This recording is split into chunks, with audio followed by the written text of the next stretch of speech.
Doon, doon, doon, doon. Can't touch this. Hammer time. So this is a weird one.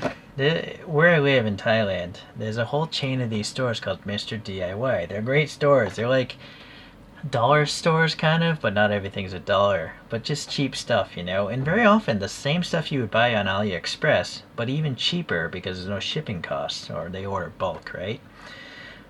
So I went there and I bought a bunch of batteries and stuff like that. And if you buy $10 of stuff, you can buy one of these Mr. DIY cars for like $2. So I figured for $2, I thought I'd buy one and review it. So there's actually 4 cars in the collection. You must collect them all. Oh, it's a pullback toy, like a Choro Q. Didn't even realize that. You got like a sporty coupe, an F1 car, a truck, and I don't know, just a modern car of some sort. A hammer car collection. Alright, that's some sort of safety thing here. And that's who makes it. Okay, CE approval. So you can hopefully not, I don't know. Maybe it's got lead-free paint, I would assume. Hammer time. So it's got 2 screws of all things.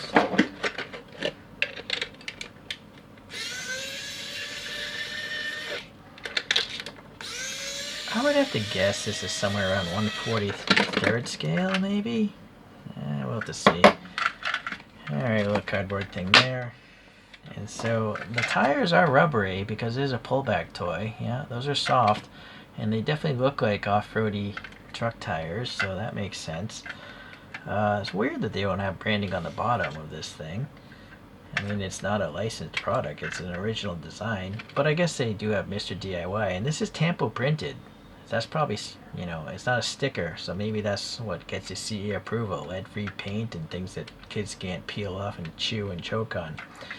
I gotta say, these are really nicely detailed wheels. They have like a center cap with like bolts holding it in place, and the spokes have perimeter bolts as well. There's a deep dish painted silver, and well, wait, I think this tire is glued on. I think it's glued on. It would come off by now. Maybe that's CE or some sort of CE thing also. Can't have this fall off and a kid choking on it again. There's a screw, 2 screws holding that thing together. So then this whole bed is plastic, but the front off-white is die-cast metal. It does have opening doors. Okay, a little hinge, a little mirror, but no silver paint.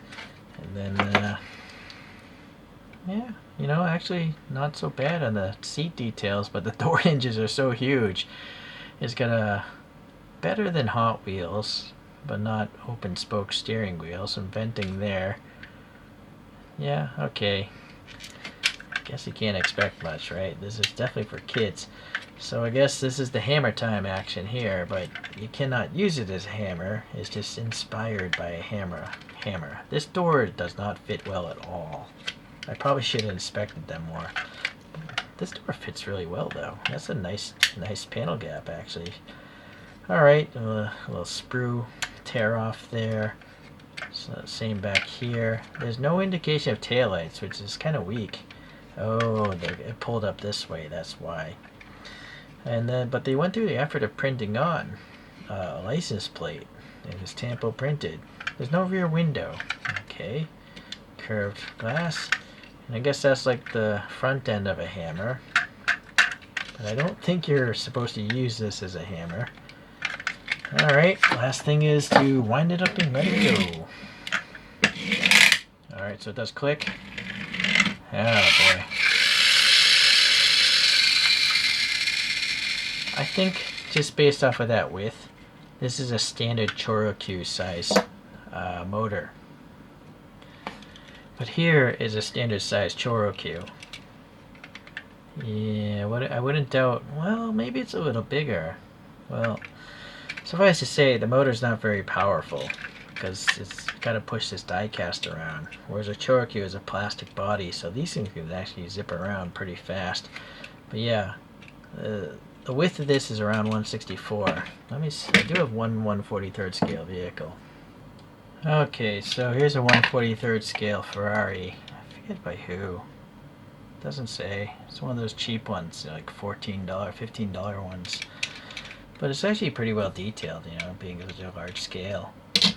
And, well, you know, that actually could be realistic, because a classic Ferrari is going to be pretty small, whereas modern trucks are massive now. So this actually could be realistic, and if it's custom, I guess that could happen. Alright, well, here's a Muscle Machines. And there's no scale of these because these are tuned. Again, you know, actually Muscle Machines is kind of like 1/43rd scale, just roughly, right, width-wise. This would be a wider car in real life because it's a rally car with a wide body kit. Interesting. These are Huataway Unifortunes. I have a video on all these things. I got them from AliExpress, and I customized them, you know, with paint and stuff like that. But, well, you know, in a cartoon world, these could be living next to each other, because this is taller, and it kind of makes more sense than the other ones. So I would say this is no-go. Doable. This makes more sense.